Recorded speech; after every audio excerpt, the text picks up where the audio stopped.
Okay, let's make use of our time, my friends. No Magdalen, but I guess she'll join us when she can. All right, I'll try to get in touch with her via email and see if we can make that work. So for everybody's information, I think we'll just plan for next week, since there will be an audience too. We'll run the scene once through. We'll just start with running the scene, and then, if that's cool with you guys, and then we'll go back and work chunks. Or should we just work chunks and then, I mean, what do you guys want to do? I like the idea of running the scene and seeing the where audience gets the whole thing. Yeah, let's see where it's living, and then you may have some some more brilliant ideas and go, hey, let's keep digging a little bit here and let's do this. Or I might say, hey, I got nothing. You guys was perfect. I got nothing. Let's say have a drink. Cheers. Okay, good. All right. A couple quick things. I was thinking, when you arrive, Falconbridge gentlemen, you might want to nod or do something a bit, stately towards the king and queen to acknowledge their status, their royalty. Do you want us to set something, or you want to just go for it? You would bow, here we are on Zoom, so we're a little bit limited, but as much as you can bow, I think something like you do one of those like, oh, ow. Oh, this is not that play. Okay, just be careful don't bend over. It's, everything remains, this is the head, from the head to the core remains linked. If you're going to do it, just, go down with the whole thing as if you were bending your knee, not your body. You're bending just your knee. Does that make sense? Sure. So that was your head, Ross. Okay. Just your body. I don't know. Show me what you got. That's good. That looked good, Ross. Okay. And Corinna, let's see you. Corinna, she's laughing. Okay, but you're getting too close to the camera. If you can try and be a little further away so that we're not just,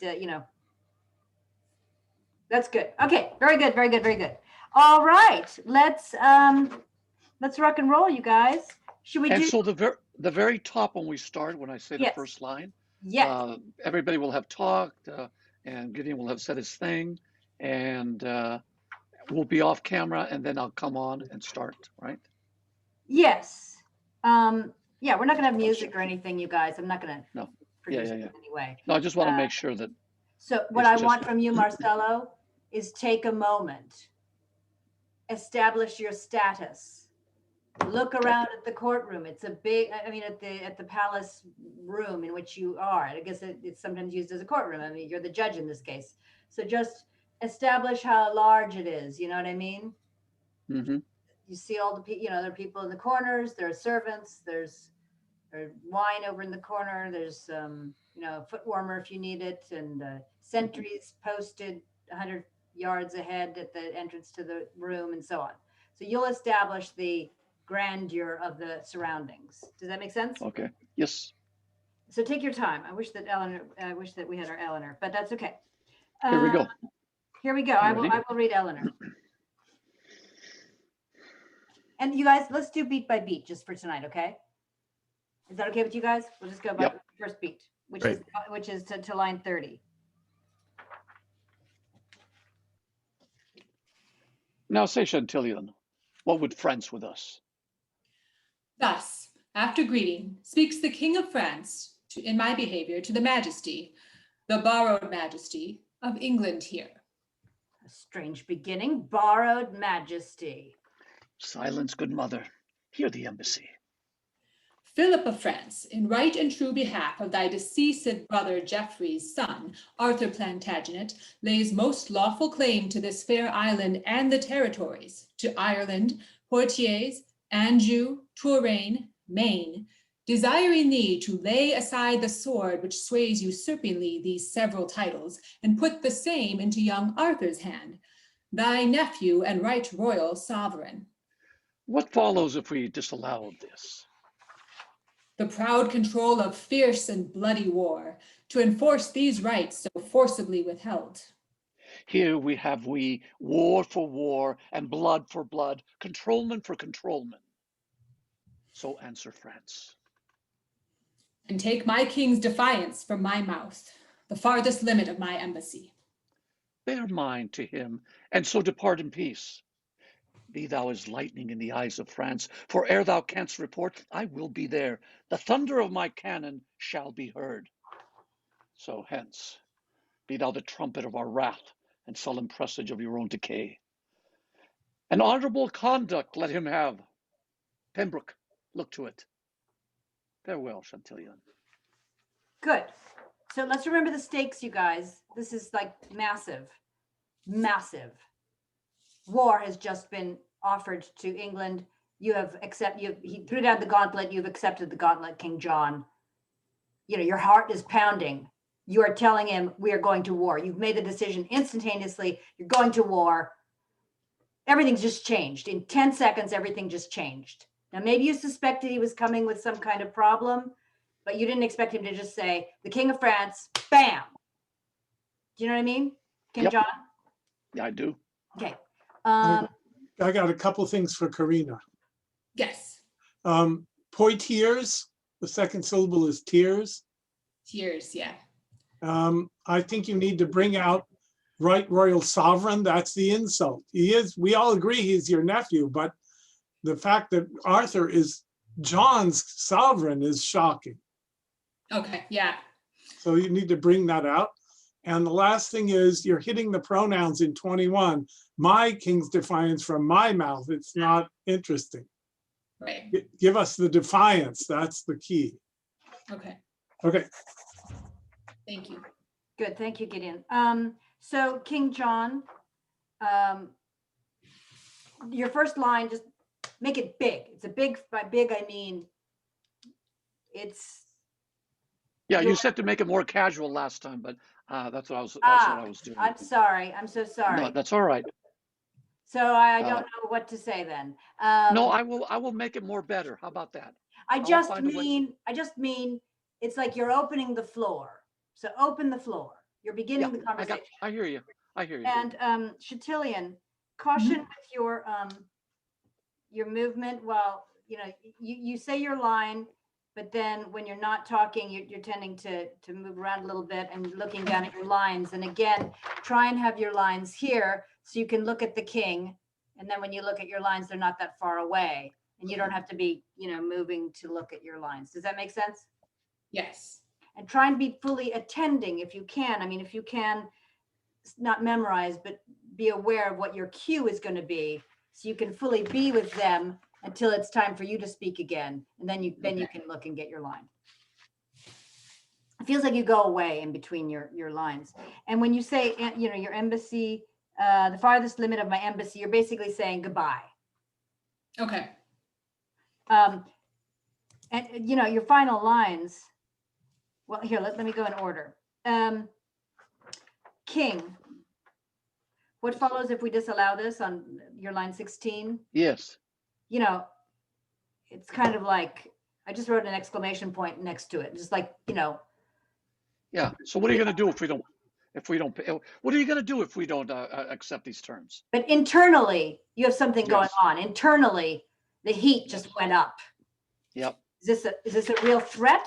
Are you saying you're threatening me? And CHATILLON says yes, and here's the threat, and you give the threat like it's a threat.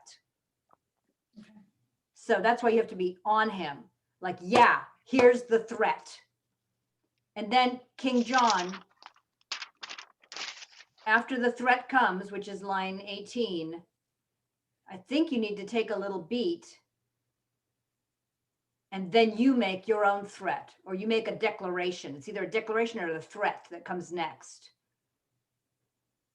Yeah, no, he's going to go, you know what? We got you. We got it. We got war. We got blood. We control the. So tell France we're ready to engage. Exactly. But you can be very strong with that. And then CHATILLON, you are now saying, this is worst case scenario has just happened. Mm-hmm. King said, if worst case scenario happens, this is what you're going to tell him. And you're like, fuck, I got to say the response that I got for worst case scenario. Here you go. I'm giving you worst case scenario. Then this is what he said to say. And he basically, you know, and that's it. That's all I got. And he says, okay. So I think King John, in your speech there, you know, remember you're warning him, be thou as lightning in the eyes of France. Yes. Just you can be a little you can afford to be threatened. You can afford to get angry too, even. Yeah. Yes. Not too much. I'm just saying you can afford to express the intensity of what's just happened. Gotcha. Good. Wonderful. You want to Can do we it one do more it time? again? Yeah. Yes, please. Yeah.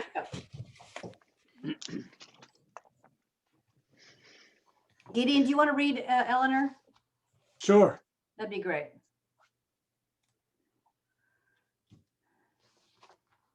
Now say, Chatillon, what would France with us? After greetings, speaks the King of France in my behavior to the Majesty, the borrowed Majesty of England here. A strange beginning.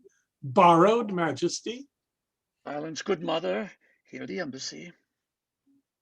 Philip of France, in right and true behalf of thy deceased brother Geoffrey's son, Arthur Plantagenet, lays most lawful claim to this fair island and the territories, to Ireland, Poitiers, Anjou, Touraine, Maine, desiring thee to lay aside the sword which sways usurpingly these several titles, and put the same into young Arthur's hand, thy nephew and right royal sovereign. What follows if we disallow this? The proud control of fierce and bloody war, to enforce these rights so forcibly withheld. Here have we war for war and blood for blood, controlment for controlment. So answer, France. Then take my king's defiance from my mouth, the farthest limit of my embassy. Bear mine to him, and so depart in peace. Be thou as lightning in the eyes of France, for ere thou canst report, I will be there, the thunder of my cannon shall be heard. So hence, be thou the trumpet of our wrath, and sullen presage of your own decay. An honorable conduct let him have. Pembroke, look to it. Farewell, Chatillon. Good. Could I have a couple quick notes for you guys to think about, if I may? Mhm. Chatillon. Yes. You want me to go to King John first because you got to deal with your baby? No, he's Blue eyes. He's okay. Yeah. Okay. I think you might want to go through your speech on, lines 7 through whatever, and don't worry about. I'm not meaning for you to memorize in any way. Don't be afraid to look at your thing and just read it. I mean, that's fine. It's perfectly fine. Don't worry about that. I'm just mean it's only distracting if you have to do this. If you see what I mean. We can't see you. We can't see you. You're not on video. Couldn't you tell what I was doing? What I was saying is, again, if you have your line, I don't mind if you read the thing all totally like this, like you're acting right now. You're acting. You're just reading the thing, and then you can connect back with him when you can. But you can totally read that. I don't mind that. It's only distracting when you move around like that. That's why. Hey, Corinna, are you able to get your script up on the screen? Like behind the screen, or? No. I have you on Zoom on one side, and I have the script underlined and everything on the right side of my screen, so I don't have to hold anything. I'm just looking here. I think it's too late for that, Marcelo. I'm so sorry. I think it was just a thought. Next time Corinna can get that kind of yeah, I'll work on it. Technology up. But for now, this will work as long as you just keep, like, I've got my paper right next to my camera.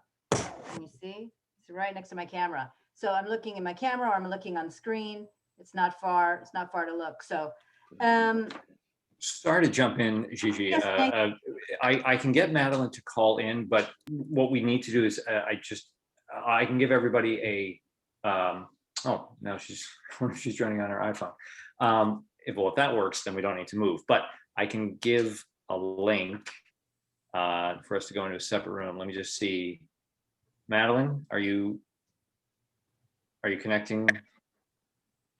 Hi, no, I could join on the phone. Oh, great. Okay, so you can be in this. All right, so now we don't need to move that. I see only you though. You might need to swipe or something like that for the gallery view where you can see everybody. Yes. Okay, I see everybody. Oh, all right. Wonderful. I've worked it out. Okay, great. Thank you, Nathan. I'm sorry. Technology. Oh my God. I apologize for interrupting. No worries at all. Okay, welcome, Magdalen. We're still in the first scene. Okay. So Chatillion, I was recommending that you underline the lines that are what you're saying. I'll tell you what I think they are. This is what you're really saying. Philip of France lays most lawful claim to this fair island and the territories, desiring thee to lay aside the sword, which sways usurpingly these several titles, and put the same into young Arthur's hand. That's all you're really saying. Everything else is padding. So if you underline the things that you have to communicate and you realize that the rest is padding, you can think of them as parenthetical so that we understand, so that we hear that which is most important to hear. You know what I'm saying? Do you want to try that? Do you want me to do you again? You're muted. Do you want me to give it to you? Philip of France lays most lawful claim to this fair island and the territories, desiring thee to lay aside the sword, which sways usurpingly these several titles. You don't even need that, do you? Desiring thee to lay aside the sword and put the same into young Arthur's hand. That's what you're saying. That's it. Yeah. Okay. Yeah. That's all you're really saying. Everything else is padding. Okay. I want to be sure that those are the lines that are most pointed. Okay. Okay. And can I give you another note? Yep. I think you probably figured this out. You want to bow after King John's speech, not before. Yes. That was probably my bad. I think I told you to bow and I was wrong. King, can you, this is just a technical thing. Can you look further away for Pembroke? Look to the side for Pembroke? Yeah. You couldn't really tell that you were looking. Pembroke. That still, Yeah, yes. That still sort of looks like you're kind of, I can't tell where you're looking exactly. Really, So maybe, I'm looking way left. how about way right? Because I don't see you looking right much, do I? Do you look over there? No. How about directly to your right? What if he's just right there? Well, Yeah. right here. Oh, that's great. Pembroke. Well, it doesn't have to be a secret. You're just telling him. No, but Pembroke. I could just say Pembroke. You know, blah, blah, blah, whatever the line is. Yes. Yeah, what I'm saying is if you do this, we know he's right there. Pembroke, and then you can turn right back and talk to him. You can talk to him as long as you went Pembroke, blah, blah, blah, blah, Yeah. blah, blah, blah. Okay, thanks. Do you want to do it again or should we move on? You know, for me, I can never do it enough, but I whatever you know, need but then we time-wise. never get to the speech. I know. Then go ahead. Look, we got Magdalen. Let's do it one time through for Magdalen. Okay. Because she hasn't been here. Okay, one more time and then we'll keep going and we will continue through the second beat, which goes through simply the bottom of the second page, which is 44. We'll stop after 44. You can X your video out, Gideon, if you like. Thank you. Now say, Chatillion, what would France with us? Thus, after greeting, speaks the King of France in my behavior to the majesty, the borrowed majesty of England here. A strange beginning. Borrowed majesty? Silence, good mother. Hear the embassy. Philip of France, in right and true behalf of thy deceased brother Geoffrey's son, Arthur Plantagenet, lays most lawful claim to this fair island and the territories, Ireland, Poitiers, and Touraine, Maine, desiring thee to lay aside the sword, which sways usurpingly these several titles, and put the same into young Arthur's hand, thy nephew and right royal sovereign. What follows if we disallow of this? The proud control of fierce and bloody war, to enforce these rights so forcibly withheld. Here have we war for war and blood for blood, controlment for controlment. So answer, France. Then take my king's defiance from my mouth, the farthest limit of my embassy. Bear mine to him, and so depart in peace. Be thou as lightning in the eyes of France, for ere thou canst report, I will be there. The thunder of my cannon shall be heard. So hence, be thou the trumpet of our wrath, and sullen presage of your own decay. An honorable conduct let him have. Pembroke, look to it. Farewell, Chatillion. What now? Have I not ever said how this Ambitious Constance would not cease until she has kindled France and all the world upon the right and party of her son. This could have been prevented with easy arguments of love, which now has to be, which now, that might have been, which now the manage of two kingdoms must with fearful bloody issue arbitrate. Our strong possession and our right for us. Your strong possession much more than your right, or else it must go wrong with you and me. So much my conscience whispers in your ear, which none but God and you and I shall hear. Good. So let's just, I'm going to give quick notes for that first beat, and then we'll work on the second beat.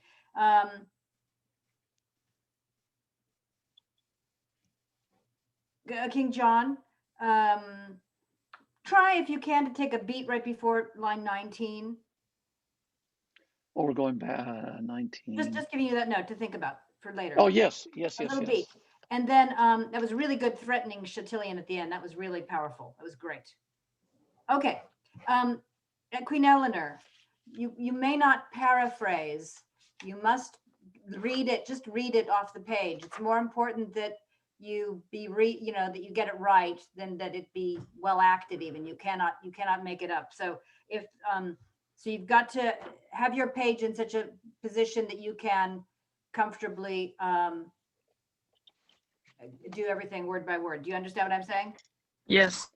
And don't ever give up.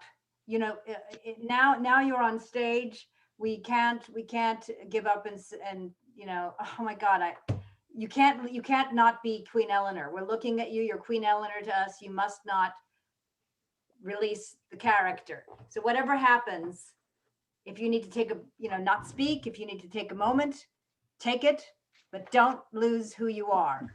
As I was telling Corinna, are you reading off of paper like I am? Magdalen, can you hear me? Yeah. Are you reading off of paper as I am? Yes. Yes. So are you holding it up to near the camera? Yes. That's what you want to do. Oh no. Did we lose you? There you are. Okay, Magdalen. So just hold it up near, I know you're on your phone right now, right? So, yes. Okay. Anyway, you know what to do when you're in front of it. Just be sure you hold it up so that you're reading it near the camera so that we see you. Okay. And be careful. You don't want to have a pen in your hand, or do you see how I am right now, Magdalen? This is how you were. Yeah. So that's not a queen. A queen is like this. A queen has no pen in her hand. You can have your pages. We won't see them. And that's it. You have to be the queen. Open this up, tall, proud. Okay? Gigi, can I give 3 quick points? Yes, but just be aware, Gideon, we don't have time for, we're really running low on time tonight. If we're going to get the active attention that we need. King John left out the of and disallow of this, line 16. Yes.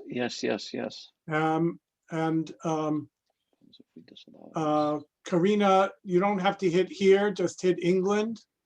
Yeah. And at line 17, the word war is important. That's all. Okay. Thank you.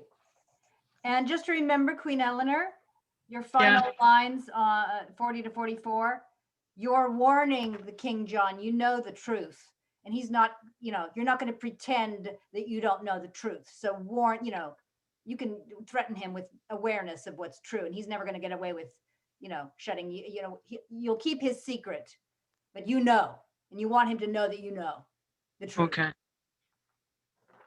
Okay, let's move on. We don't have to go back. No, what line, where are we?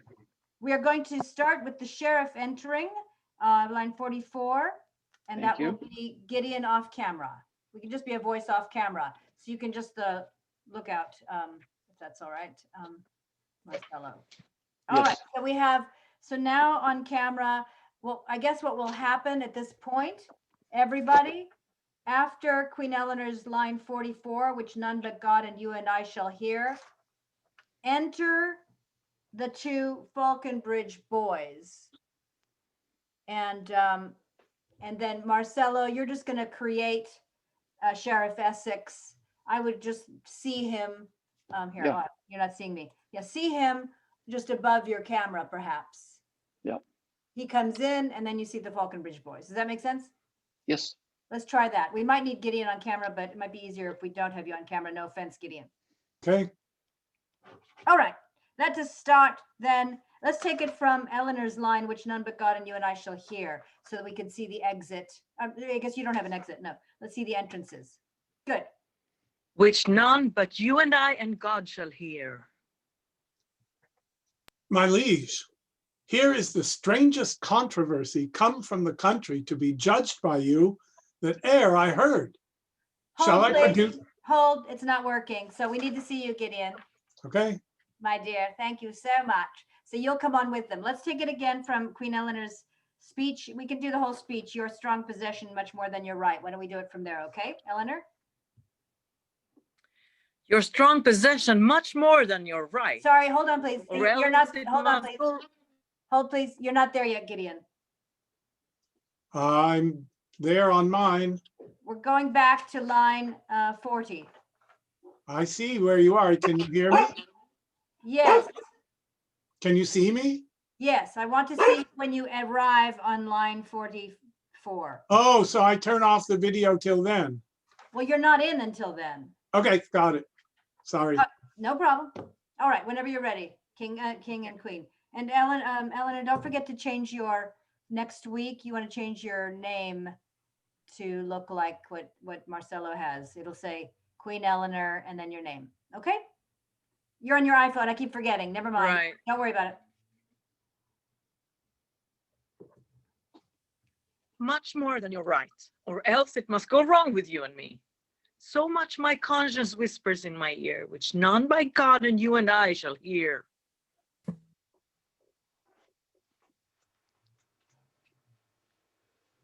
My liege, here is the strangest controversy come from the country to be judged by you that e'er I heard. Shall I produce the men? Let them approach. Our abbeys and our priories shall pay this expedition's charge. What men are you? Your faithful subject, I, a gentleman born in Northamptonshire, and eldest son, as I suppose, to Robert Falconbridge, a soldier by the honor-giving hand of Coeur de Lion, knighted in the field. What are thou?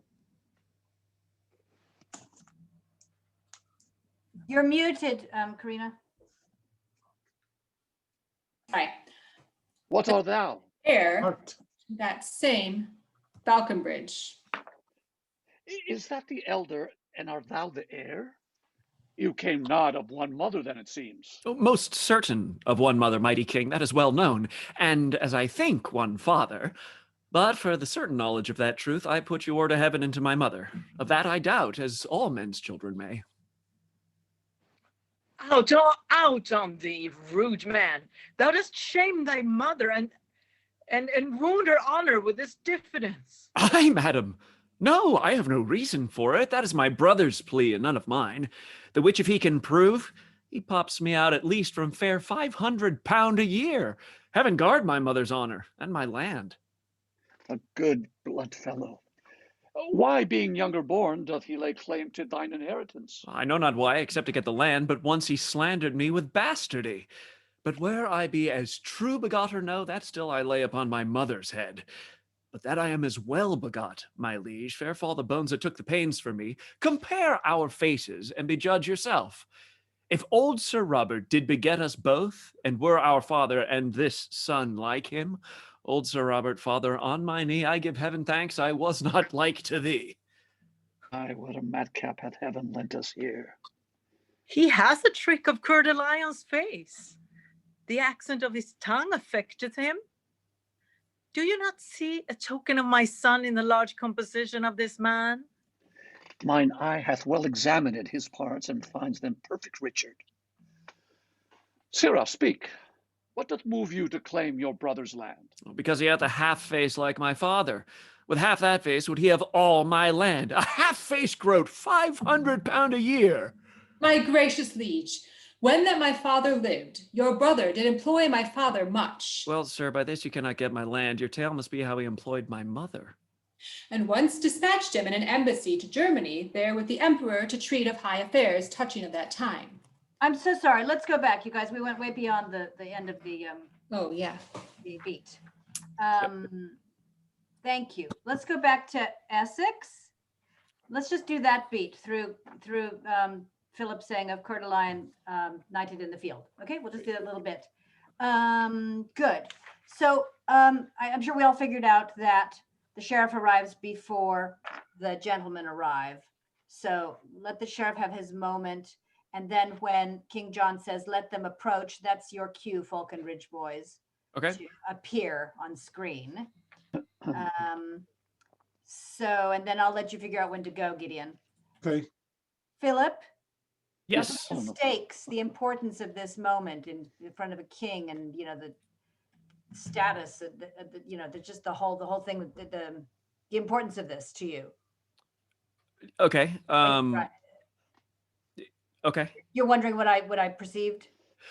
Yeah. Well, I'm just wondering. I thought there are a couple ways to show the stakes, and whether that's urgency of intention or sort of being cowed by the majesty of it. I'm just not sure which direction you'd prefer, sort of to show. Okay, I think you're not cowed. That's not who you are ever. Okay. And great. I don't mind if I think you misunderstood a little bit what I meant to say last time. You can be proud, you can be arrogant. That's who you are. You are an arrogant fuck. That's who you are. You're just not cocky. This is the king. There's a difference between being arrogant and proud and being cocky and snide. You're not cocky, snide, snarky, but you can be proud and arrogant. You have no fear about who you are. You know who you are.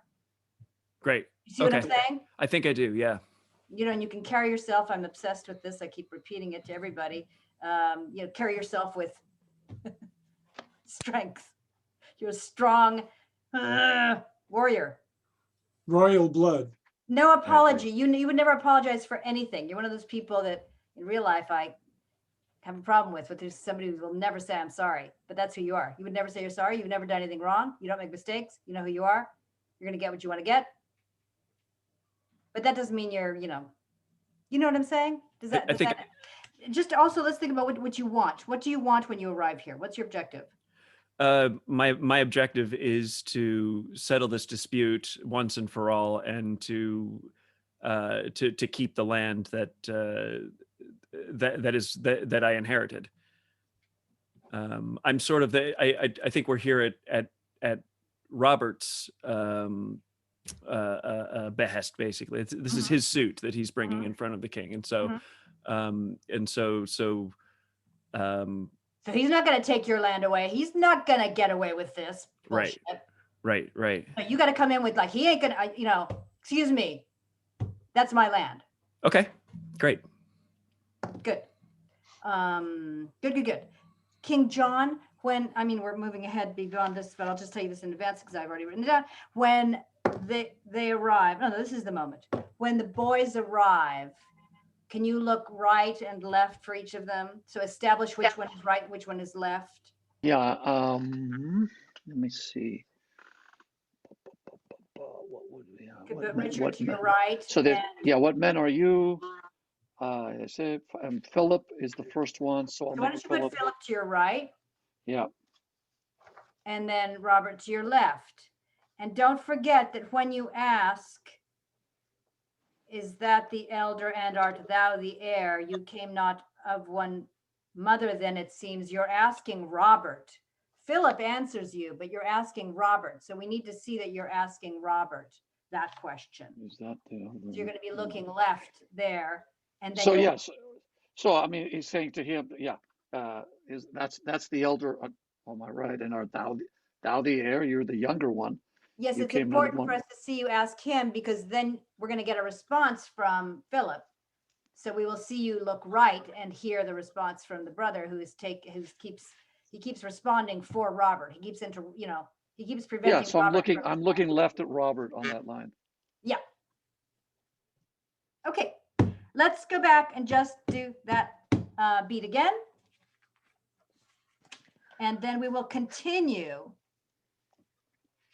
We will continue through to the next beat, so we will end at 85. Okay? From which line? We're taking it from line 44. Or actually, let's take it, I'm sorry, Eleanor, let's take it from which none but God and you and I shall hear, 44. Are we having a good time? Yay. Oh, yeah. Is everything cool? Everybody cool? So is this the order our frames are going to show? It's going to be different, and we don't know. You can't count on that. We don't know. So don't worry about that. Okay. Which none but God and you and I shall hear.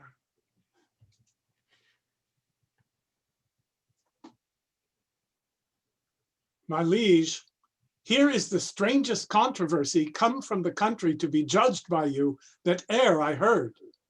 Shall I produce the men? Let them approach. Our abbeys and our priories shall pay this expedition's charge. What men are you? Your faithful subject, I.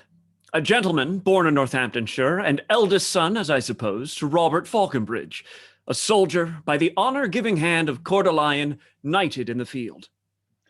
What art thou? The son and heir to that same Falconbridge. Is that the elder, and art thou the heir? You came not of one mother, then, it seems. A most certain of one mother, mighty king, that is well known, and as I think, one father. But for the certain knowledge of that truth, I put you o'er to heaven and to my mother. Of that I doubt, as all men's children may. Ouch on thee, rude man. Thou dost shame thy mother and wound her honor with this diffidence. I, madam, no.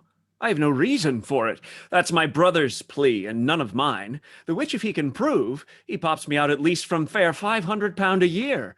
Heaven guard my mother's honor and my land. A good blood fellow.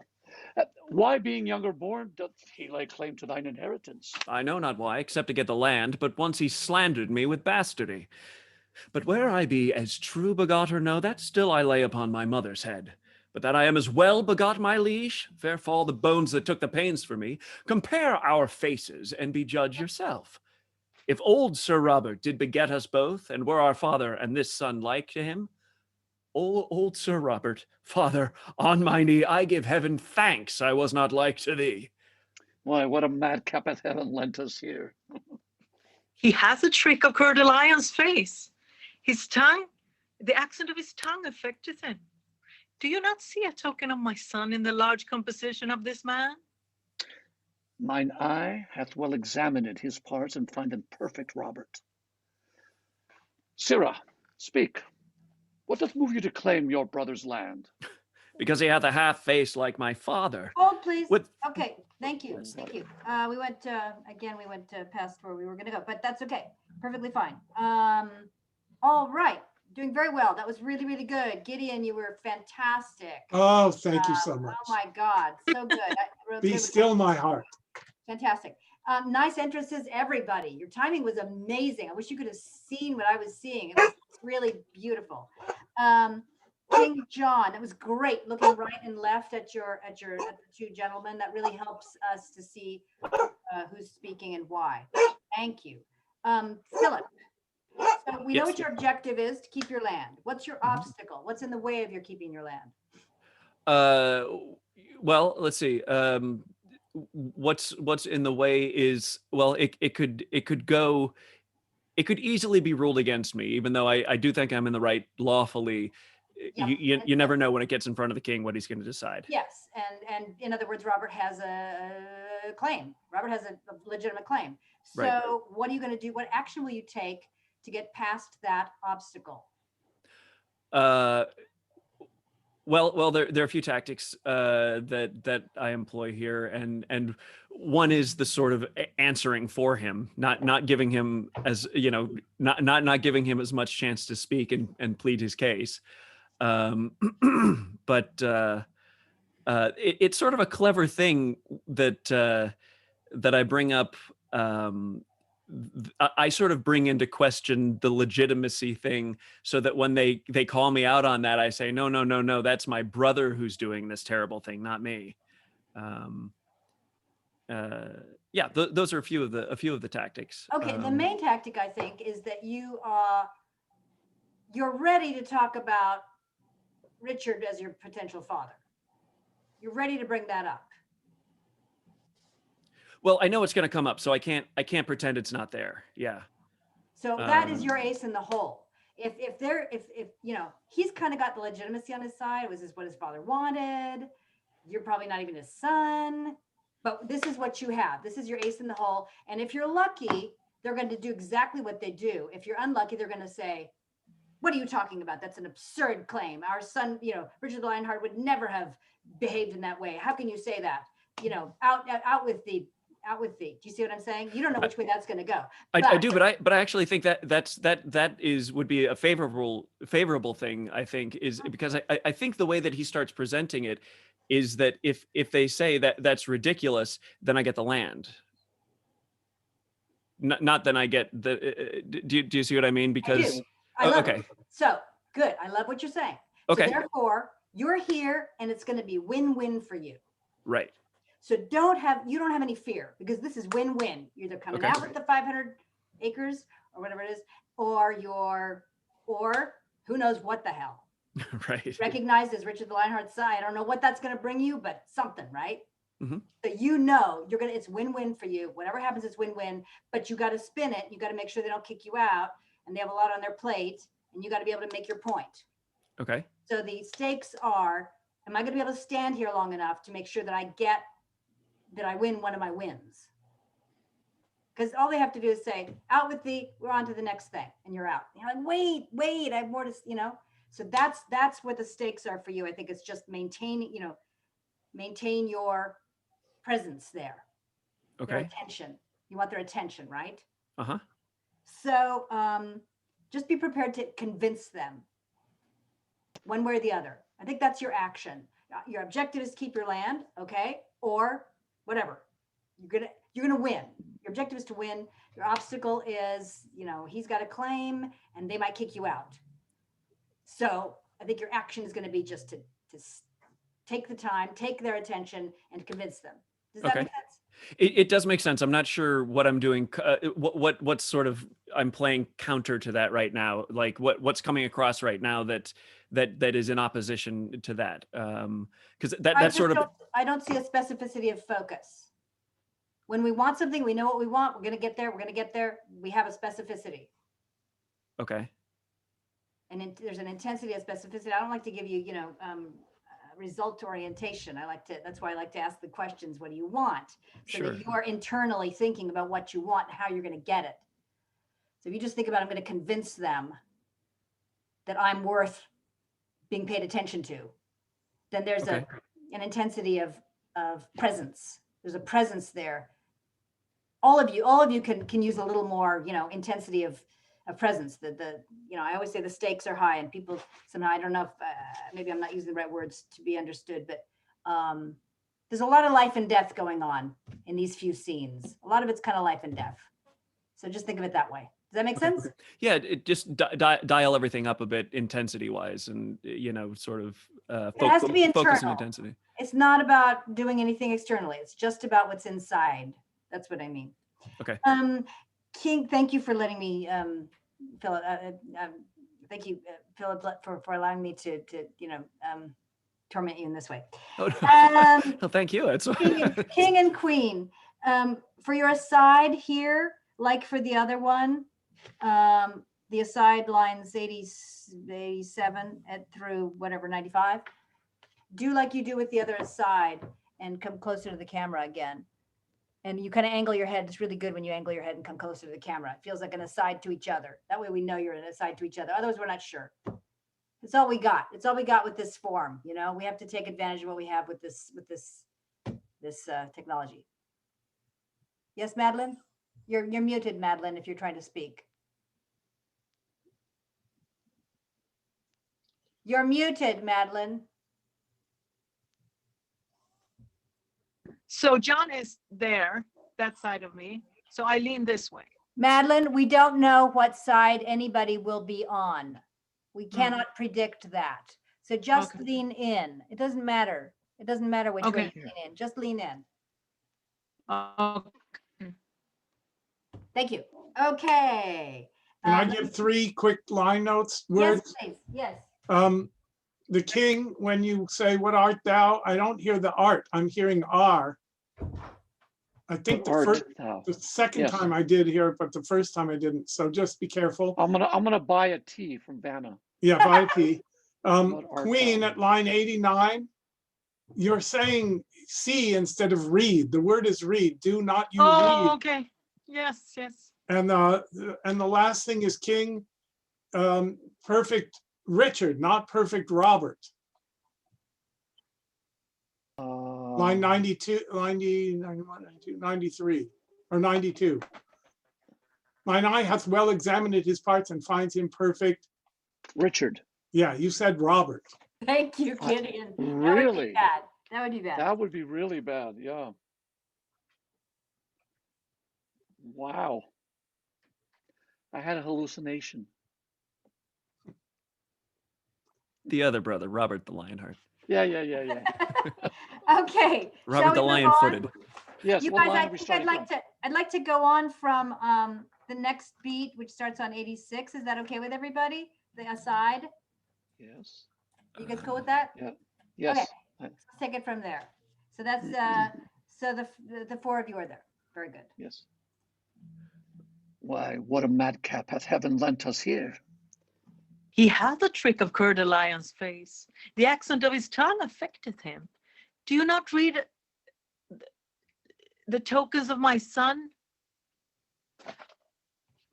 in the large composition of this man? Mine eye hath well examined his parts, and find them perfect Richard. Sirrah, speak. What doth move you to claim your brother's land? Because he hath a half face like my father. With half that face would he have all my land. A half-faced groat, 500 pounds a year. My gracious liege, when that my father lived, your brother did employ my father much. Well, sir, by this you cannot get my land. Your tale must be how he employed my mother. And once dispatched him in an embassy to Germany, there with the emperor to treat of high affairs touching that. The advantage of his absence took the king, and in the meantime sojourned at my father's, where how he did prevail, I shame to speak. But truth is truth. Large lengths of seas and shores between my mother and mother and my mother lay, as I have heard my father speak himself, when this same lusty gentleman was got. Upon his deathbed, he by will bequeathed his lands to me and took it on his death that this my mother's son was none of his.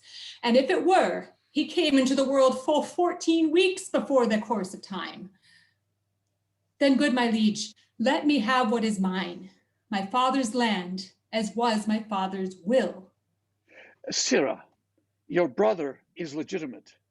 Your father's wife did after wedlock bear him, and if she did play false, the fault was hers, which fault lies on the hazards of all husbands that marry wives. Tell me, how if my brother, who, as you say, took pains to get this son, had of your father claimed this son for his? In sooth, good friend, your father might have kept this calf bred from his cow from all the world. In sooth, he might. Then if he were my brother's, my brother might not claim him, nor your father, being none of his, refuse him. This concludes. My mother's son did get your father's heir. Your father's heir must have your father's land. Shall then my father's will be of no force to dispossess that child which is not his? Of no more force to dispossess me, sir, than was his will to get me, as I think. Whether hast thou rather be a Falconbridge and, like thy brother, to enjoy thy land, or the reputed son of Coeur de Lion, lord of thy presence and no land besides? Madam. Okay, I'm sorry. Let's stop. Thank you. Because that's the new beat. Okay. Good job, everybody. That was a couple of beats there. So let's go back. During the aside, gentlemen, I'm sorry, did you have some notes, Gideon? Yes, 2. Okay, go ahead. Okay, 113. This is Robert. Mm-hmm. You just said ta instead of to. Okay. And his lands to me. Yeah. Just give us the 2. And king, the phrase after wedlock, I think after is more important. In other words, the boy was born already after they were married. So your father's wife did after wedlock bear him. Yes. Yeah, so yes. they're married when she bore him, therefore legally he's the heir. Yep. Okay, thanks, that's it. Thank you, Gideon. Okay, Falconbridge boys, during the aside between the king and the queen, stand at attention or something. I mean, something's happening. So either connect with each other, but that's hard to do in this medium. So maybe just stand at attention, you know, observing their private interaction. What are they saying? What are they saying? Do you know what I mean? Okay. King John, ask, it's still not clear that you're asking Robert and that Philip answers. So I don't know what you can do. I know that your screen possesses, your lines. So you have to look at your screen, I understand. But perhaps you can use a hand or turn your head more in one direction or something. Sarah, That both times when you speak to Robert. Sorry. Yeah, no, I was going to say. Go ahead. When he says, Sarah, your brother is legitimate, it's Sarah, your brother is legitimate, Sarah. I could maybe do that. That Sarah, would be very helpful. That would be very helpful. Okay. So But I also. What's that? That would be line 94 and also line 119 for you, King John? 119, yeah. 119 and 94. Those are both the times when it would be very helpful if you did that. Yes, Corinna? 94. Oh, I was just going to say, when he is addressing me, I know Zoom has a delay and stuff, but I could slowly open my mouth or indicate that I'm about to speak and get run over to help that read. Yes, please. That would be awesome. Excellent work, Robert. I wrote. Thank you to both Corinna and Gideon and Ursula. I'm sure all of you have helped to. That was really great speech. Just really, really nice. Thank you. King John. Oh, since we're going on into the next beat, 125. So you're asking that question, right? Hang on just a second. I'm just finishing up the last note. Okay. I just want to make sure I have the right. Philip on 135. Yes. Okay. You know, King John is speechifying. It is, or I'm sorry, 135. Oh yes, you're speaking. You know, it's going your way. You're just pushing it along. It is going your way. It's happening. Something's happening. You're ready for action. You're ready to be a star. Whatever it is, it's happening. You know what I mean? So you're just pushing it along. Well, I just won. I just got my land. Yeah. King John, you ready for me? Yes, I'm ready. I'm with you now. Okay, so look at the middle of your speech around 125. Tell me how, if my brother, who, as you say, took pains to get this son, had of your father claimed this son for his. Are you really asking? You're really asking, right? So you really do. Yeah. So I think wait for an answer. Wait for an answer. Had of your father claimed this for his son for his. You're speaking to Robert, right? Yeah. And Robert, he's going to ask you a question. And so you're formulating your answer, but then he doesn't let you answer on 125, okay? Well, Yep. It's kind of more rhetorical, I think, that question, because you say that it means told your father this son was his. So it's kind of a statement question, is it not? Am I getting that wrong? I think it's more dramatic if you really ask it, or if it might be rhetorical, it might your meaning. Because tell me how, if my brother, as you took pains to get this son, had told your father this son was his. You're asking, did Richard the Lionhearted ever come forward and say, hey, this is my son? No, he didn't. Therefore, blah, blah, blah. So it is rhetorical. You're absolutely right. But it's more interesting if you really ask it and he really tries to answer. And then you come in and you're like, I don't need your answer. This is the answer. Yeah. So it'd be like, tell me, how, if my brother, who, as you say, took pains to get this son, had of your father claimed this son for his? In sooth, good friend, your father might have, then tell him what it is that. Yeah, but you could ask him, you know, you're still sounding rhetorical. the idea of it being rhetorical is hitching you up. No, it's only because what he's saying, that had of your father claimed this son for his. So am I right, Gideon, saying that told your father this son was his? That's what he's asking. No, no. Oh.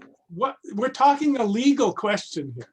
The question is, if Richard Coeur de Lion had come forward and said, this boy belongs to me, not to you, Sir Robert Falconbridge, Falconbridge could have said, I'm sorry, I was married, he was born by the mother within wedlock, he's mine.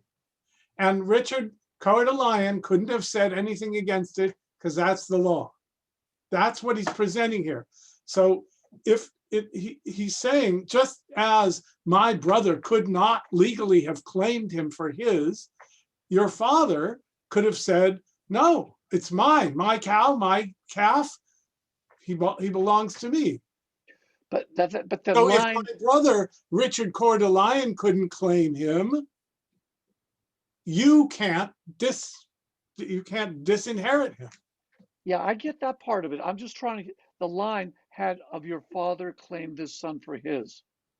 If Richard de Lionheart had gone to Sir Robert and said, this boy is mine, not yours.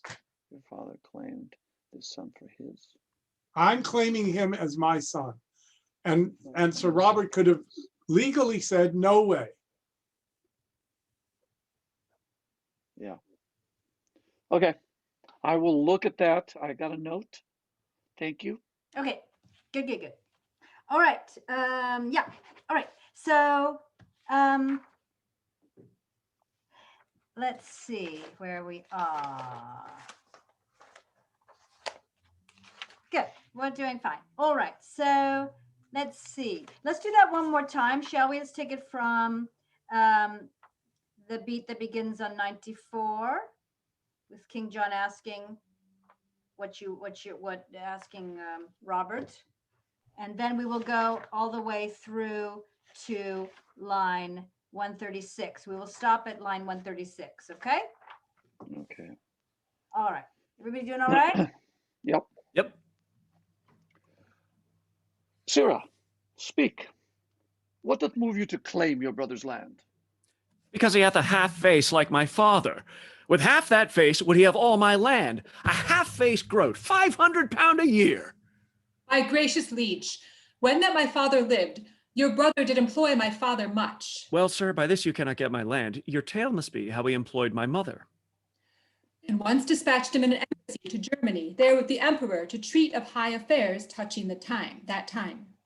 The advantage of his absence took the king, and in the meantime sojourned at my father, where how he did prevail, I shame to speak. But truth is truth. Large lengths of seas and shores between my father and my mother lay, as I have heard my father speak himself, when this same lusty gentleman was got. Upon his deathbed, he by will bequeathed his lands to me, and took it on his death that my mother's son was none of his. And if he were, he came into the world full 14 weeks before the course of time. Then, good my liege, let me have what is mine. My father's land, as was my father's will. Sarah, your brother is legitimate. Your father's wife did after wedlock bear him. No, your father's wife did after wedlock bear him. And if she did play false, the fault was hers. Which fault lies on the hazards of all husbands that marry wives. Tell me, how if my brother, who, as you say, took pains to get this son, had of your father claimed this son for his? In sooth, good friend, your father might have kept this calf bred from his cow from all the world. In sooth, he might. Then, if he were my brother's, my brother may not. If he were my brother's, my brother might not claim him. No. Then, if he were my brother's, my brother might not claim him, nor your father, being none of his, refuse him. This concludes, my mother's son did get your father's heir. Your father's heir must have your father's land. Shall then my father's will be of no force to dispossess that child which is not his? Of no more force to dispossess me, sir, than was his will to get me, as I think. You're muted, Magdalen.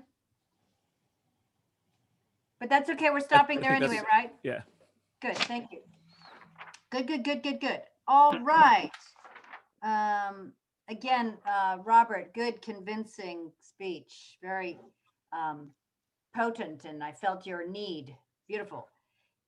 King John, during Robert's long speech, I think you have lots of time to come to your decision. I mean, I think you've already kind of made your decision the minute you figured out that he is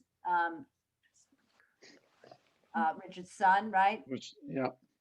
So, but let us see what you're thinking about. Let us see, you might sneak a glance at Philip now and again. I don't know. I just want to, it would be nice if I could see you making your decision so that when you sort of, because you came in right away, which I think is right. Sarah, your brother is legitimate. I think that's right. But come in such a way that you're like, oops, you can't see me. I'm so sorry. In such a way that you're like, the subtext is, yeah, I've made my decision. Look, this is my decision. He makes such a beautiful speech, and you allow him to finish it. You allow him to conclude the last note of his song. But then at the minute the note of his song is over, you're like, yeah, you know what? This is what's happening. Yeah. It ain't going your way. Yeah. Yep. Okay. Can I just add one thing to that speech? Yeah. In 127, King John, from all the world, he could have kept him from all the world. You can bring out all the world, not even just kept him from Coeur d'Alene, but yes, all the world. I actually I have that underlined, Gideon. I just didn't perform it right. Okay, fine. I have that totally from all the world. No, all the world. Oh no, I have all three words, all the world. Yeah, I know. So that's why you're hitting all more than world, but I think all the world. Gotcha, I see. I'm glad I did that too. 127. Okay. Let's try it that way and see if it feels better. Yes. I just wrote pitch it up on world, but I like what Gideon said. Yeah, this calf bred from his cow from all the world. Try pitching it up. In sooth, good friend, your father might have kept this calf bred from his cow from all the world. I love it.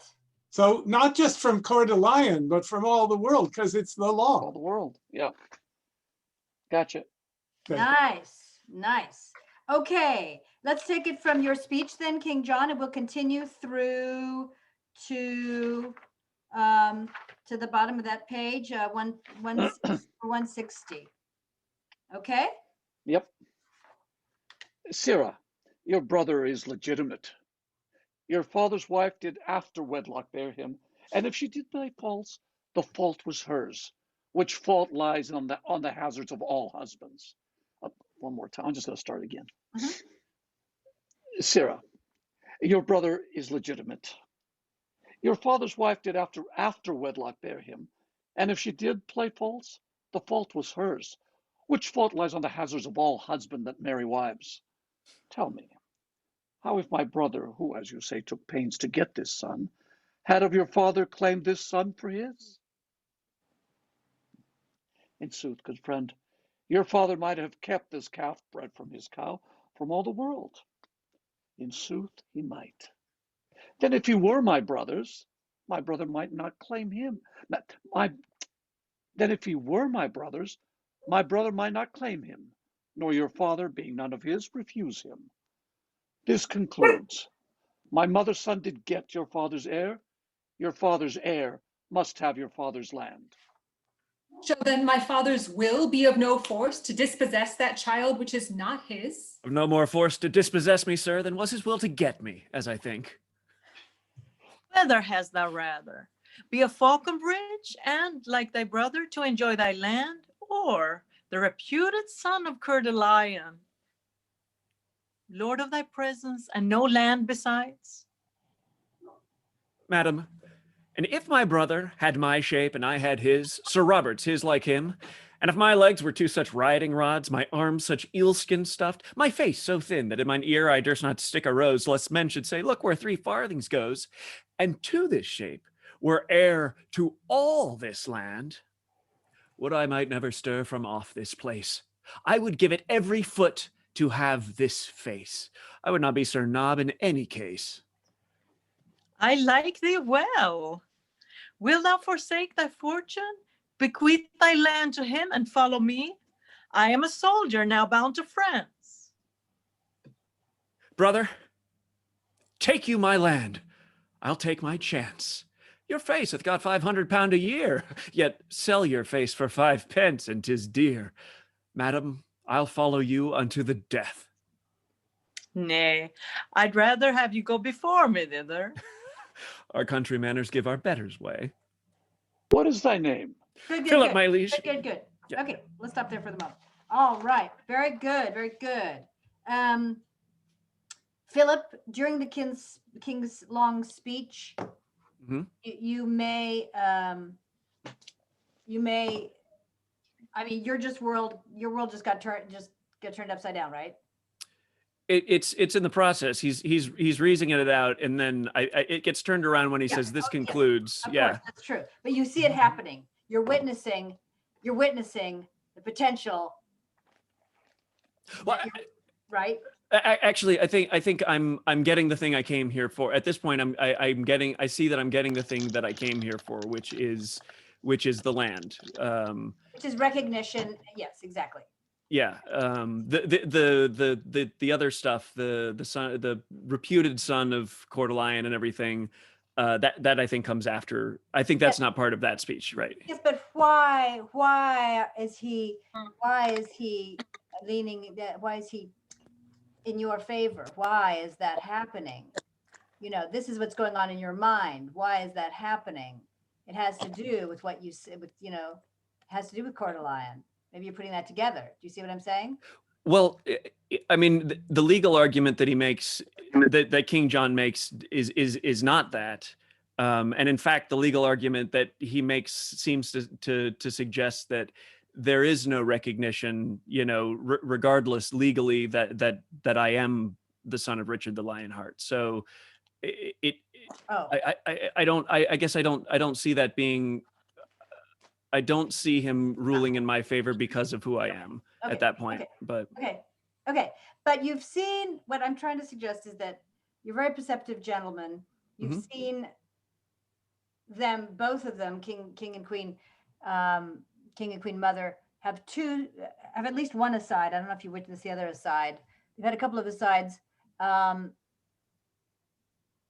You feel their energy. Their energy towards you is like, oh yeah, baby, Sure. That's their energy towards you, and their energy toward Robert is, So this is what you're feeling. It's like being in the casting room, the casting session, and it's like, you feel that energy. It's happening. So let's just know that you're aware of that. In other words, you can suppress giddiness, or you can be preparing for something. I just need to see an energy in that moment. I think there's an energy happening inside of you, if that makes sense. Do you mean before the conclusion, or while he's sure? Well, it seems like it's the energy in the courtroom right before the verdict is announced, and so there's an anticipation, and you can be like, man, this case went really well. I think it's going my way. And then at the end, it's yes. Is that sort of it? Are we on the same page? Okay, cool. Exactly. And Eleanor, 137. You lay down two kind of tests for him. 137 and on 153. For 137, it's a final test, and then 153 is like big offer, and still a test. Who are you? Are you man enough? So be aware that you're proposing something that so many British gentlemen would give their right arm for. You're offering it to him. Yeah. So you're giving him a big opportunity, and a terrifying opportunity. It's really interesting to me that this comes from her and not from the king. The king is just being legalistic to settle the case. And it's the queen that has this breakthrough. Why don't we act on this begetting by Coeur d'Alene and bring him into our team? She's got the vision here more than he does. Yes. Okay, this is for everybody. So the issue with this, one of the issues, the main issue to me with this form, what's the word I'm looking for? This medium, thank you, is that the most important thing that can happen on stage between two human beings embodying a character is, in my opinion, connection. The connection is the heat that the actors feel between them, and that the audience experiences from the actors to them and between the actors. It's very exciting. It's the exciting thing, right? So we have to somehow find a way in this medium to experience that. You're going to have to make it happen yourself, each of you. So you must imagine king and queen, the energy between you. You know, there's a little bit of a conflicting status, you know, who's in charge here? I mean, he's in charge, but still, do you know what I mean? So there's a little bit of friction there, and intensity, familiarity, and brothers between you, friction and intensity and familiarity as well. And then the energy between you and the king and the queen. This is what you must unfortunately manufacture from your unfortunate position trapped in your home. But you can imagine it. The actor's imagination is the actor's greatest tool, right? So you must imagine that you are actually connecting with whoever it is you're enacting with. Does that make sense? It does. So that's Yes. something to, I don't know how to make that happen. Just mentioning it, because that is the only thing that can make this non-exciting. Because if we were on a stage, there would be exciting energy happening between you. So you got to find a way to do it with this medium.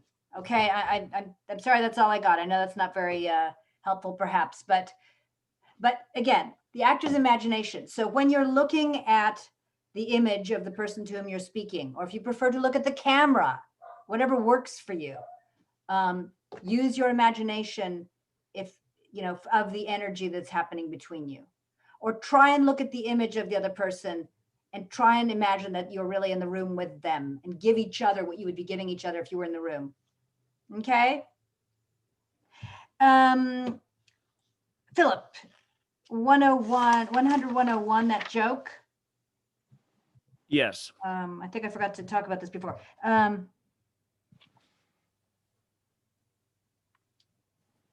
The thing about Philip and his bawdy jokes, it's the kind of thing that you get away with that kind of thing if you are sort of, I keep thinking of Noel Coward. If you just say it, but you know people are going to get it, but it's like, I didn't say anything. What are you talking about? Mm-hmm. You know? It's so you don't need to. I feel like I'm suppressing you, like I've said something to suppress you now in your performance, Ross, to some degree. Do you feel suppressed in some degree? No, I wouldn't say suppressed. I'm trying to find the way into. I'm trying to figure out where I'm coming across one way and where I think I'm painting too broadly right now, and so I think I'm thinking raise the stakes, but then in that particular instance that we're talking about here, I think I laid that on that line as well, and that might be working against me in that instance, you know. As far as, you know, if I raise the stakes on that joke, you know, on the exterior, it's not going to have that sort of coward-esque nonchalance about it. Is that right? Yes, I think that's right. But yes. And I think you can say these jokes, you know, loudly, clearly, you know, not under your breath, just say them, knowing what they mean. And knowing that others know what they mean, unapologetically, and the humor comes in the landing of them. Okay. And by that I mean, just let it land, knowing that there's going to be an effect. You don't have to give it an effect; you just let it have an effect. I wonder if I'm delivering too much. I know they're not asides, but I've been trying to sort of give them a bit of a sound of an aside to make it clear that I'm talking to him, and maybe that it's treat it more publicly instead of, you know, an off the cuff thing to him. Is that what I think that might help. That's exactly right. I think that's Okay. exactly right. Well, it's not off the cuff. It's the kind of thing where you say or do something in public that the people who would be offended by it wouldn't even hear it because their mind would not be able to process that you said that. Got it. So Okay. so you see what I'm saying? I think so, yeah. You just say it I understand. We'll see if I can do it, though. I'll just leave it for next time. Can I help there by saying that the antithesis between father in the previous line and mother at the end of yours does the work. Right. You don't have to drive it so hard. Right. Thank you. Okay, let's move forward. Wait. Can I have just a couple of things? Of course. Philip, at line 150, you've got 3 rhymes in a row: place, face, and case. I just wanted to point that out because you do a lot of rhyming. Right. Eleanor says bound to France, and then you say I'll take my chance. You rhyme with her there. Right. And you've got triple rhymes there. So I just wanted to point that out. And Queen Eleanor, when you say I would rather have you go, I would have you go before me thither, you don't say rather. The word rather comes in your earlier line. There's no rather here. Do you see what I mean? At line 159? I can't hear you because you're muted, but I hope you can hear me. That's it. I hear you. I hear you. Okay. Gigi, back to you. Okay, I think we're taking it from, am I in the wrong place? But I think we're taking it from the beat that begins with 137. Yeah. We can, Philip, if you would just bring us in with your last 2 lines, starting with 135. Sure. Great. Of no more force to dispossess me, sir, than what is his will to get me, as I think.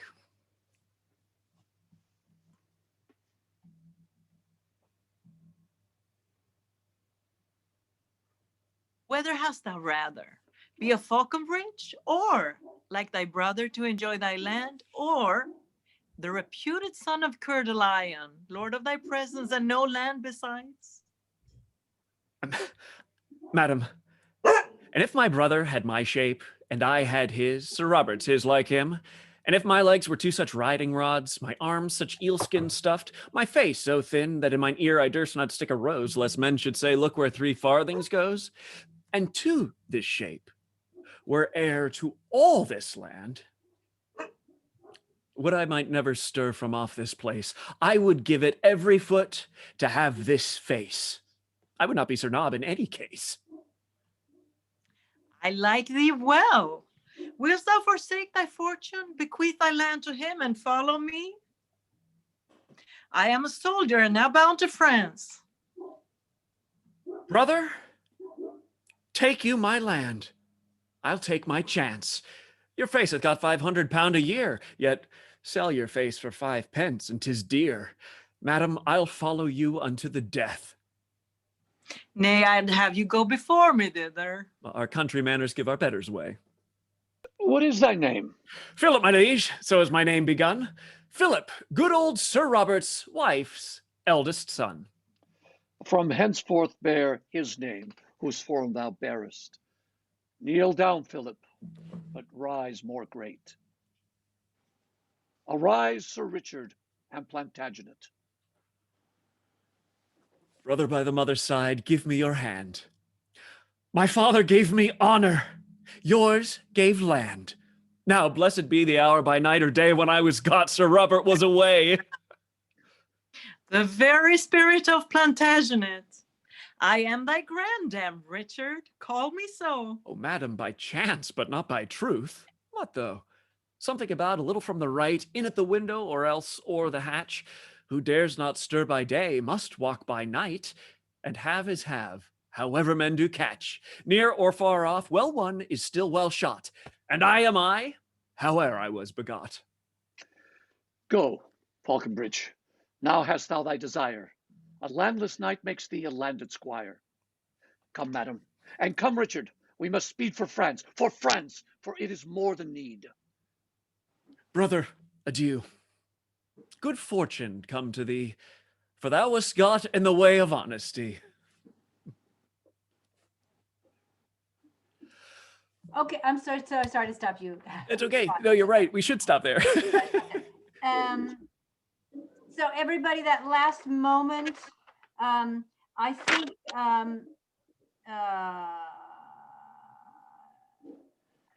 a landless knight, 183, a landless knight makes the landed squire. I think there, Robert, you can bow and turn off your camera. He'll keep talking, so you'll bow while he's continuing to talk, but you're out of there. And I think we'll try that. It might be a little, oh, no. What am I saying? Because you've got a moment with your brother afterward. Never mind. Yeah. No. That's what I did at first. We all go together here. You're absolutely right. I'm so sorry. Okay, so we all go together. King Philip, I think, oh, you did it on 155. You did suddenly put your brother, I saw where your brother was and I saw where you, I'm so sorry. I saw where your brother was and I saw where you were putting Queen Eleanor. And that was super helpful. It's super helpful to have people in different spots. So you could do it a little bit earlier when you're referring to his body. Okay. You can be like, I mean, look, what is this? I mean, Great. maybe Yeah, you can. You don't even need to. You just, look at this over here. You know what I'm saying? Like that. Okay. I mean, sorry to indicate it for you. Apologize for that. No, that's great. It's what I'm kind of trying to do, but I think I keep having to come back to the text on I that section. I understand. So But I'll try to. I will. It's good to know that that's not clear enough right now, and I'll work on that. Thank you. But text is more important, so it's secondary. King John, be sure and knight him around 166. Do you want me to do something with my hand? Yeah, heck yeah. Okay. Do you have I thought about that. letter opener or something? That'd be cool. I have a knife. A knife is good because look how big it looks, right? Does that work, you guys? I have no idea. I don't know. And so we need to take a moment. So kneel thou on 165. I mean, sorry, 166. King John, you say kneel thou down, Philip, but rise more great. Take a moment. He's going to be there like that for you. Take your time. It's all very, ceremonial. I don't know how to do it. Gideon, you'll have to tell us how. One shoulder, then the other shoulder, and then that's it. And then you'll hand it off to somebody, which means you put it down on the table beside you. I'll just put it on the You can table. actually take it from someone. So take it from the table, Marcelo. Yeah, I will do that. I will come here. I'll go bump, bump. So Arise, Sir Richard and Plantagenet. So take a moment with it, then do the knighting, and then return it to the person who gave it to you, meaning put it down on the table, and that's it. Got it. And while we're right there, can I just say you left out thou, so keep it in there. Kneel thou down. And for bear his name, whose form thou bearest. Is that the one? No, 166. Kneel thou down, Philip. And oh, kneel thou down, Philip. Yeah, it's not in my copy. No, I'm kidding. It's there. You got me. And so you, Philip, will remain down until you hear him say, "Arise, Sir Richard and Plantagenet," and that gives you just time to grab your copy again or be ready to talk. Okay. And brother by the mother's side, give me your hand. Why not reach for him? Sure. Yeah, we can't see your hand, but we can see that the intention is there. Both of you reach for each other. You're going to shake hands, I suppose. Have a moment where you're together. Take a second, both of you. You can keep talking if you want, Philip, but if not, you can take a moment if you want. Have a moment together and then speak. That's it. Forgiveness has occurred. It's a beautiful moment, right? It's Great. all cool. Rhymes. Rhymes, right. Around 182, King John. You might, when you begin that speech, go Falconbridge, now hast thou thy desire. A landless knight makes thee landed squire. Come, madam, and come, Richard. So around there, I don't know where, but at some point you can snap your fingers or let us know that you need you're ready to go, or something, Marcelo. I don't know what you want to do to sort of let all the 56 people waiting to serve you know that now you're rising and you're going to exit. Does that make sense? You're also calling him Richard for the first time, and it's your brother's name. Ah, that's nice. Thank you. Yeah. So you can land that Richard nicely. While we're there, can I just say, in 181, can you bring out the word hast? Yes. Now, go Falconbridge. Now, hast thou thy desire? Now you've got what you wanted. Yeah, you hast thou desire. Yeah, because you've sort of dropped it and it blended. Okay. So how should it go? Go Falconbridge, and now hast thou thy desire? Go Falconbridge. Now hast thou thy desire. Yeah. Is it? Now hast thou. Go Falconbridge. Now hast thou thy desire. I mean, you don't have to kill desire, but hast has to have some strength to it. Go Falconbridge. Now hast thou thy desire. Now you've got what you wanted, which is Now more hast than thou what thy you desire. Now hast thou thy desire. Okay. Okay, good. All right. Let us Can I just do two more things that I heard? Yes, of course. 140 Queen. I'm not getting Lord of thy presence at all. And I wanted to talk for half a second about it. You're making him, by your saying this, you're making him a Lord metaphorically. That is, he's only the son of a knight up until now. Now you're using the metaphor of his becoming a Lord of what? Not of land, but of his own self, his own presence, which means his own being your grandson, his own being the son of Coeur de Lion, his own being the nephew of the king. So that phrase, Lord of thy presence, it has to be part of the build. Son of Coeur de Lion, Lord of thy presence, and without any land. Those right. It's the word presence feels so far away from. I know, so that's why I'm trying to. What I'm saying. So this hard one, it's a hard one. I'm just trying to fill in what its meaning would have had in the time, and it means I understand what it means. It's just the phrase feels so far from what it means still. Yes. Especially that word presence. So but try thinking, Lord of your own personage. Yeah. If you think like that, it'll come. Okay, and then there's Lord one other, and that is line 170. Philip. Yes. Oh, now blessed be the hour by night or day when I was got. Blessed be the hour. I'm still not getting, the point is, blessed be the hour that Sir Robert was away on the night when I was got. Right. On the night or day that I was got.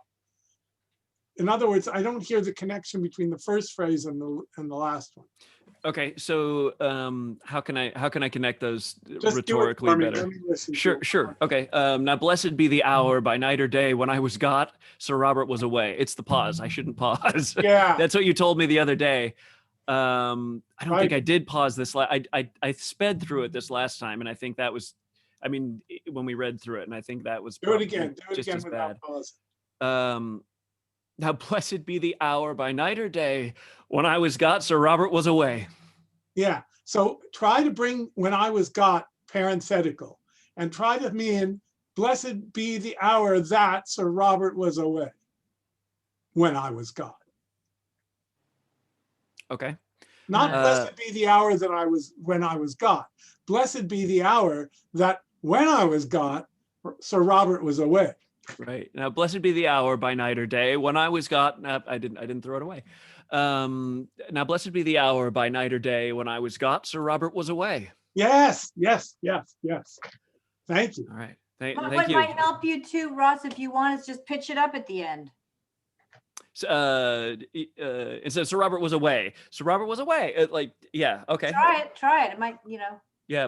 Blessed be the hour by night or day when I was got, Sir Robert was away. Yes, that's it. Yeah. Okay. Great. So listen here then. Or the reputed son of Coeur de Lion, Lord of thy presence, and no land besides. Better. Yeah, it felt better. You guys, for all of you, I mean, if you want to pitch up at the end of a sentence just to give it emphasis, it usually works. It usually works. Okay, good.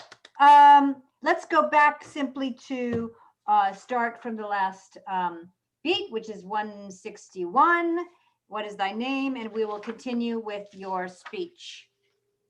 You bastard. All right. What is thy name? Philip, my liege, so is my name begun. Philip, good old Sir Robert's wife's eldest son. From henceforth bear his name, whose form thou bearest. Kneel down, Philip, but rise more great.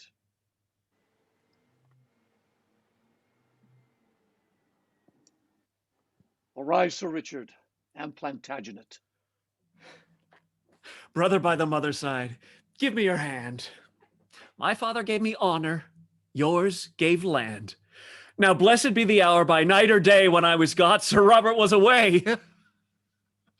The very spirit of Plantagenet. I am thy grandam, Richard. Call me so. Oh, madam, by chance, but not by truth. What though? Something about a little from the right, in at the window, or else o'er the hatch.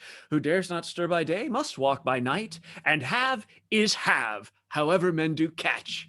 Near or far off, well won is still well shot. And I am I, howe'er I was begot. Go, Falconbridge. Now hast thou thy desire.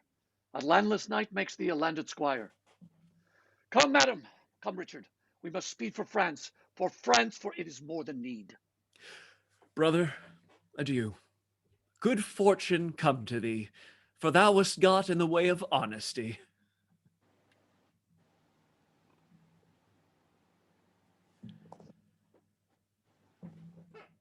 A foot of honor, better than I was, but many a many foot of land the worse.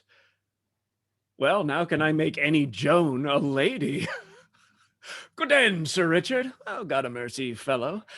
And if his name be George, I'll call him Peter. For new made honor doth forget men's names. 'Tis too respective and too sociable for your conversion. Now, your traveler, he and, oh shoot, I got lost, sorry. Now, your traveler, he and his toothpick at my worship's mess, and when my nightly stomach is sufficed, why, then I suck my teeth and catechize my picked man of countries. My dear sir, thus leaning on my elbow I begin, I shall beseech you, that is question now. No, sir, says, shoot, I got lost. I'm so sorry. I'm coming off the page more than I can. My dear sir, thus leaning on my elbow. Take it from the top. Just take it from the top. Okay. Take your time. Take a deep breath. Take your time. Also doesn't help that I'm scrolling, and so the words keep moving. Yeah.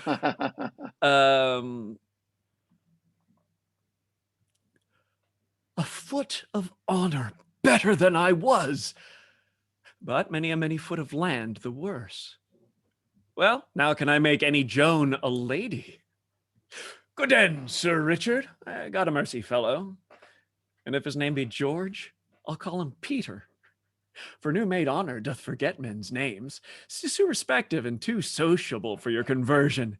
Now, your traveler, he and his toothpick at my worship's mess, and when my nightly stomach is sufficed, why, then I suck my teeth and catechize my picked man of countries. My dear sir, thus leaning on my elbow I begin, I shall beseech you, that is question now. And then comes answer like an Absey book. Oh, sir, says answer, at your best command, at your employment, at your service, sir. No, sir, says question, I, sweet so at yours. And so ere answer knows what question would, saving in dialogue of compliment and talk of the Alps, the Apennines, the Pyrenean, and the River Po, it draws toward supper in conclusion so. But this is worshipful society, and fits the mounting spirit like myself, for he is but a bastard to the time that doth not smack of observation. And so am I, whether I smack or no. Not alone in habit and device, exterior form, outward accoutrement, but from the inward motion to deliver sweet, sweet, sweet poison for the age's tooth, which though I will not practice to deceive, Yet to avoid deceit, I mean to learn, for it shall strew the footsteps of my rising.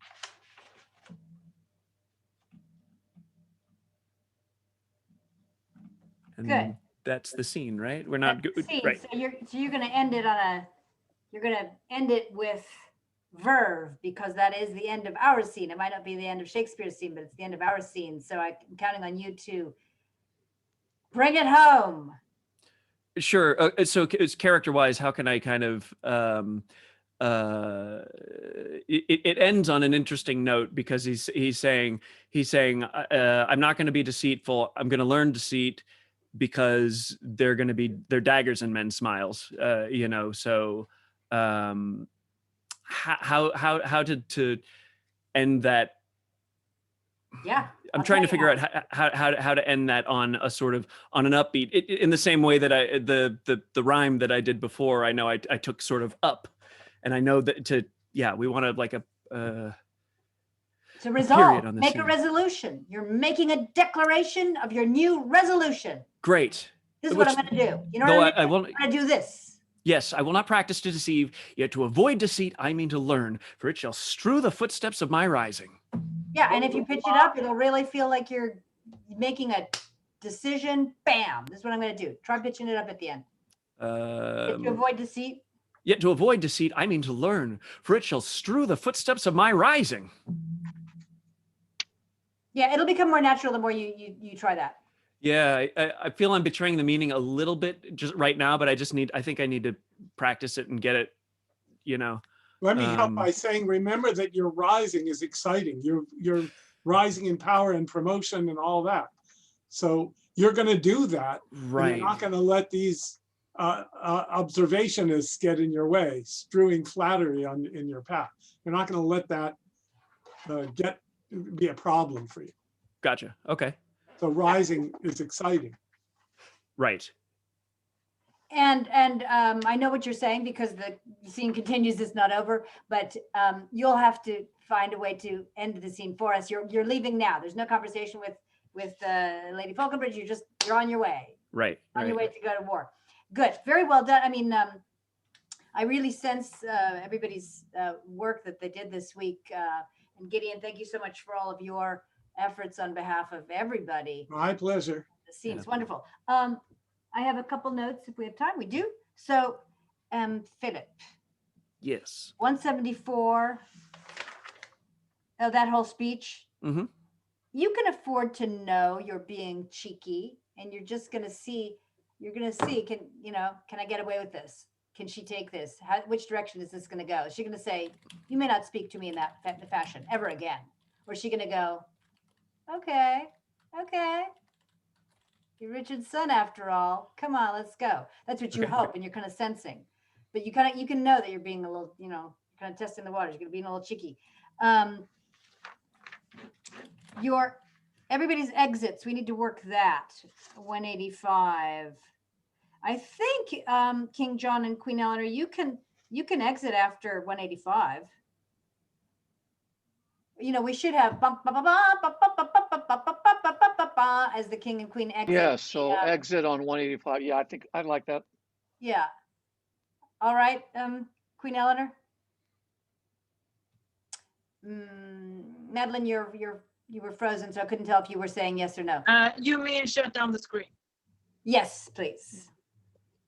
And then, so you exit there, and then obviously, Robert, you know when to exit. Yeah, good. After farewell. Okay.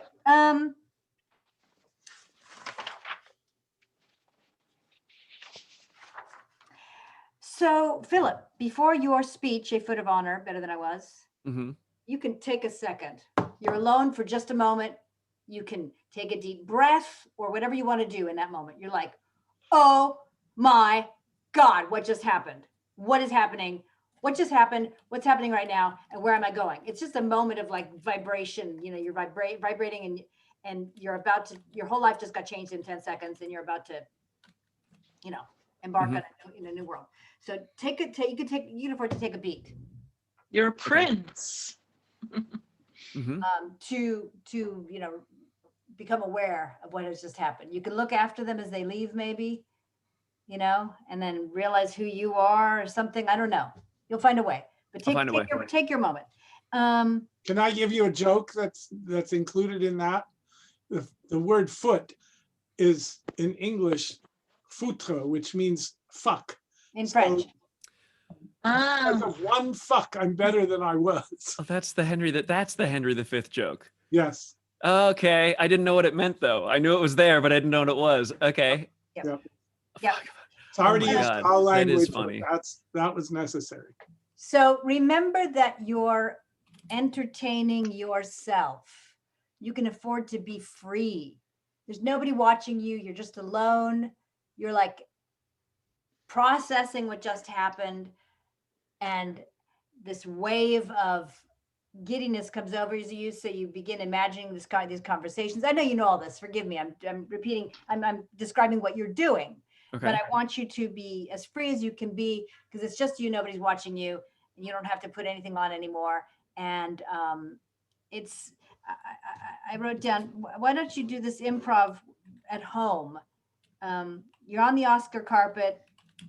You've been nominated. You just got nominated. You're on the Oscar carpet, and like Christian Bale's right there, and you know Reese Witherspoon is there, and I don't know who else, you know, and you're just like experiencing it, you know, that heart-pounding excitement. I see. I think I see. And for like, as if the scene that I've set up with this imaginary encounter with the Lord, good and Sir Richard, is in that sort of a situation, like walking up the red carpet or something. And, yeah. Okay, so great. When we improv at home by ourselves, by improv, I mean when we're in real life, if we were to speak to ourselves like that, what would it be like? You know, be sitting there and just talking to myself. Oh, yeah, you know, you can go in and out of it. You can pretend to be somebody, and then you're not somebody all of a sudden. And then you pretend to be somebody else, and you're not somebody. You know, you just see how it feels. Just the flow of being by yourself, pretending to be other people, and how good it feels to be in a position of power and all that sort of thing. You know, now I'm this guy. Now I get to do this. Now I can eat all the. I mean, now all this great stuff can happen. Right. Fucking amazing. Good. So going through the speech a tiny bit. A foot of honor better than I was, but many a foot of land the worse. Take 1 second to think about that. I did just give up my inheritance. I did do that. Let me think about that for 1 second. Maybe think about it. If you want to take a moment there and kind of process that too. Okay, I took a chance. That's what I decided, right? That's great. Yeah. The next line, because then it's a reversal. You reassure yourself. The next line, you know, what I just do, it's going to be okay, because now I can do this, and now I can do that, and now I can do that. Right. Okay. Meantime, you're also preparing to leave. So this is just a moment where you're taking to process this. A little worry, you reassure yourself, but you only have a minute to get this all out, right? So enjoy yourself, entertain yourself, but not in a leisurely fashion. You're not going to be improving all day about what it's like to be at the table with these guys. It's like there's also this thing. I only have a few minutes, but I got to go through this. I got to think about this for a second. I'm going to be performing with Christian Bale. Oh my God. Okay. I have to think about this for a second. Do you know what I mean? Mm-hmm. Okay. And then that whole section, thus leaning on my elbow, I begin all the way through the Pyrenean and the River Po. You just let yourself go. You forget about time. You forget about that you're about to go to war. You're just in it for a moment. You're just like totally fucking in it, right? And then you come back out. And in fact, you come back out right away. It draws toward suffering conclusion. So that ends that. And then you're like, hold on a second. Wait a minute, though. Let's get real for a second. Let's get real. I got to think about this seriously. And that's when you get into this other part about warning yourself. You're preparing yourself. You're like gearing yourself up to be careful. Yeah. And I think that comes through his imagined circumstance with, you know, the traveler, when he realizes what the conversation actually is, that they don't actually talk about anything, and it's all just flattery, and that sort of leads into that's where that idea comes from, I think. And then, you know, it's like, well, this is how they are. This is worshipful society, and if I'm gonna rise, that's fits those who rise. They have to swim in these waters. So yes, I'm agreeing with you. I'm just sort of like I'm charting it out loud for myself here. Yes. The sort of yes, and you sort of return to yourself, to your potent self. For a moment, you allowed yourself to be sort of your relaxed, childish self, and now you're going to come back and you take the mantle of Richard the Lionhearted back again. Right. Good. Okay.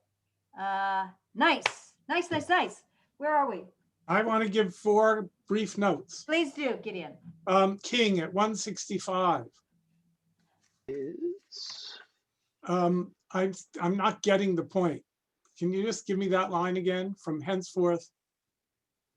From henceforth bear his name, whose form thou bearest. All right, try hitting name and form. The antithesis is you've got his name. Now bear his name because you've already got his form.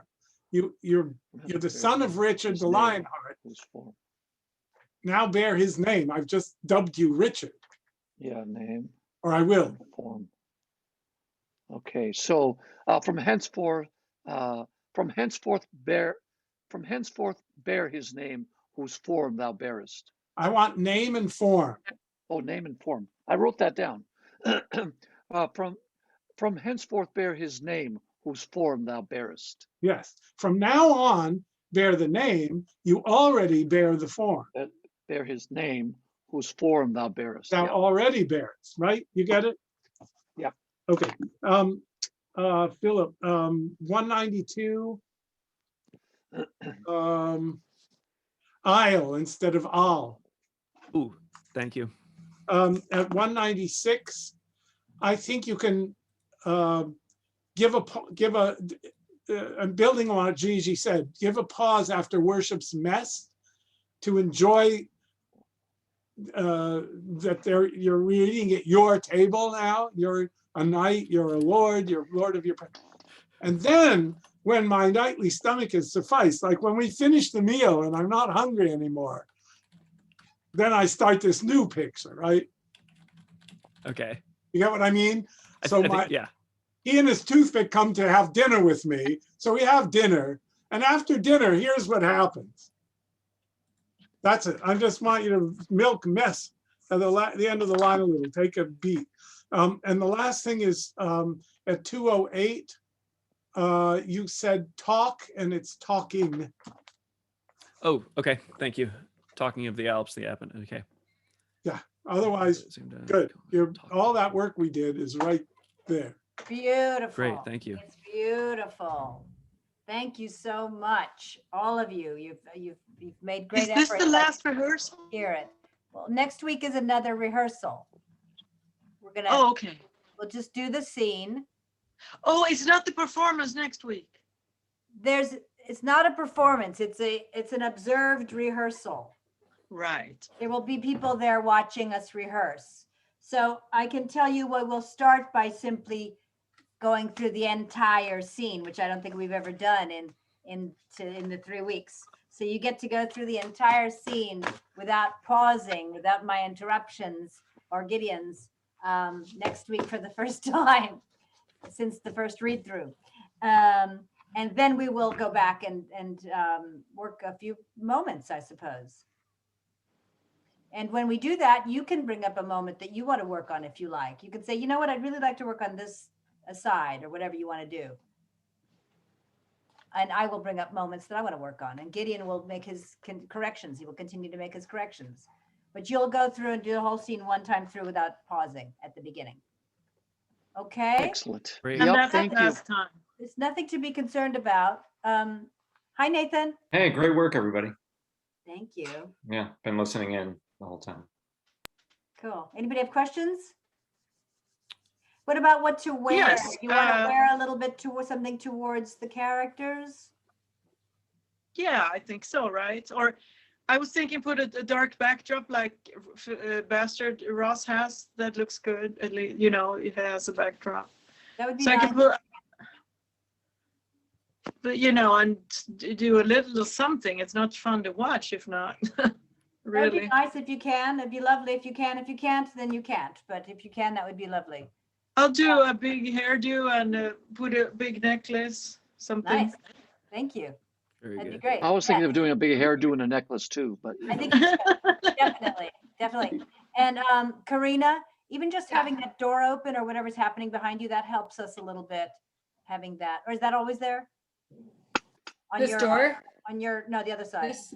That's nice, yeah. Okay, Can you angle your computer at all towards that yeah, a little bit? Just that way it's a little bit, yeah, just less. if it's comfortable for you. Most important is for you to be comfortable for your acting. That's more important than the backdrop. So don't worry about it if it's uncomfortable.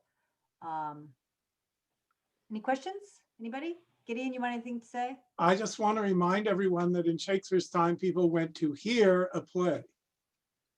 So as limited as we are in Zoom, we're not limited in being Shakespearean and putting the thing across.